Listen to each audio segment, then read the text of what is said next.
وارد شدیم نعمتهای بهشت. خدا میگه در آیه قبل فرمود که بهشتی ها در بهشت هستن، باغ ها دارن، نعمت ها دارن، کامیابند، خداوند ها را از عذاب جهنم حفظ میکند. بهش گفته میشه کلوا واشربوا هنیئا، رو تخت ها نشستن، تخت های ردیف شده، حورالعین دارن، زنان چشم درشت سیاه و زیبا. و یطوف علیهم ولدان غلمان، دائما برای خدمت بچه های دور اینها تاب میخورن. مسئولین پذیرایی یه نوپسرایی هستن، نوجوانهایی هستن که انهم لؤلؤ مکنون، مثل مروارید در صدف. یطوف و طواف میکنن، یعنی در اختیارن، دور شما تاب میخورن.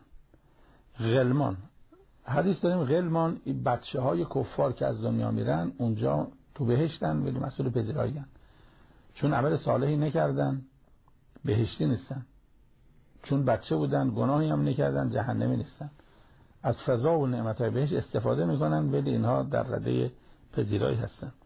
و یطوف علیهم غلمان لهم، غلمان لهم یعنی این مثل که یه بیمار را پرستار خصوصی برش میگیرن. غلمان لهم، نوپسرای متعدد لهم، یعنی اینا در اختیار شما، جای دیگه نمیرن. این مسئول، مثل که انسان محافظ شخصی داره یا راننده شخصی داره. غلمان لهم کانهم لؤلؤ مکنون، مثل مروارید در صدفن. این پیداست حجاب یک ارزشه، مروارید لخ نه، مروارید در صدف. اینقدر این چون یکی از لذت ها اینه که او کسی که غذا رو میاره، این خود غذا یه لذت، او کسی هم که میاره اگر یه آدم خوش قیافه یا خوشگل نوبی باشه، خود اون غذا مسئول پذیرایی هم بر لذت غذا میافزاد.